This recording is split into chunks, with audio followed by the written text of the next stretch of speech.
Hi అండి, నమస్తే. నా పేరు Ambika. Welcome back to Vinni చేతి వంట. ఈరోజు వీడియోలో ఎగ్ ఫ్రైడ్ రైస్ని మనం బయట కొనే పని లేకుండా ఇంట్లోనే ఏ విధంగా తయారు చేసుకోవచ్చో చూపిస్తానండి. ఇదైతే మనం బయట కొన్న టేస్టే ఉంటుంది. ఒకసారి మీరు తప్పకుండా ట్రై చేయండి. పిల్లలు స్కూల్ నుంచి రాగానే అప్పటికప్పుడు వేడిగా చేసి పెట్టేయండి, చాలా ఇష్టంగా తినేస్తారు. మరి వీడియో ఫస్ట్ టైం చూస్తున్న వాళ్ళైతే మా ఛానల్ని సబ్స్క్రైబ్ చేసుకోండి.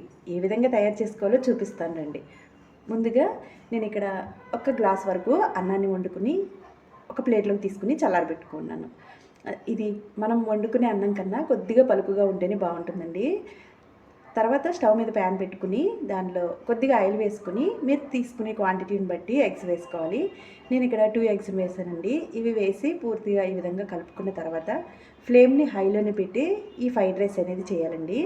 ఒక ఉల్లిపాయని సన్నగా పొడుగ్గా కట్ చేసుకుని దీనిలో యాడ్ చేసుకోవాలి. తర్వాత దీనిలో క్యాప్సికమ్ని, క్యాబేజీని, అలాగే క్యారెట్ని, బీన్స్ని, పచ్చిమిరపకాయలని ఇవన్నిటిని ఇలా సన్నగా తరిగి దీనిలో వేసేసుకోవాలి. నేను ఇక్కడ కొద్దిగా ఎక్కువ క్వాంటిటీనే వేసానండి వెజిటేబుల్స్ అయితే. ఇవన్నీ వేసిన తర్వాత ఒకసారి ఈ విధంగా మొత్తం అంతా కలిసేలాగా కలుపుకోవాలి. తర్వాత దీనిలో రుచికి సరిపడా సాల్ట్ వేసుకుని, మనం సాల్ట్ వేయటం వల్ల కూరగాయల్లో ఉన్న వాటర్ అనేది కూడా బయటకు వచ్చేస్తుంది. ఈ విధంగా ఒకసారి కలుపుకుని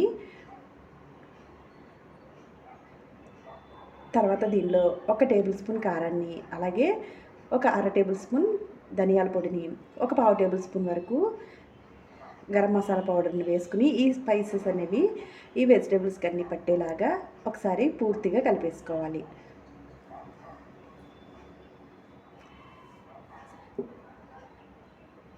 ఇలా మొత్తం అంతా కలిపేసుకున్న తర్వాత మరి కొద్దిగా దగ్గర పడాలండి. ఫ్లేమ్ని హైలోనే పెట్టి ఈ ఫ్రైడ్ రైస్ని అయితే ప్రిపేర్ చేసుకోవాలి. తర్వాత దీనిలో మనం ఉడికించి పెట్టుకున్న రైస్ ఉంది కదండి, అది దీనిలో వేసేసుకోవాలి. ఈ రైస్ అంతా వేసేసి ఒకసారి పూర్తిగా ఈ విధంగా కలుపుకోవాలి. ఇలా కలుపుకున్న దీనిలో మరికొన్ని స్పైసెస్ యాడ్ చేసుకోవాలి. ఇప్పుడు దీనిలోనే కొద్దిగా వెనిగర్ని, అలాగే 1 టేబుల్ స్పూన్ చిల్లీ సాస్ని, అలాగే 1 టేబుల్ స్పూన్ సోయా సాస్ని కూడా వేసుకోవాలి. ఇవన్నీ వేసిన తర్వాత మరి ఒకసారి ఫ్లేమ్ని హైలో పెట్టుకోవాలండి. పూర్తిగా కలిసేలాగా ఈ ఫ్రైడ్ రైస్ అయితే కలిపేసుకోవాలి. కూరగాయలు కొద్దిగా ఎక్కువ క్వాంటిటీ అయితే బాగుంటుందండి.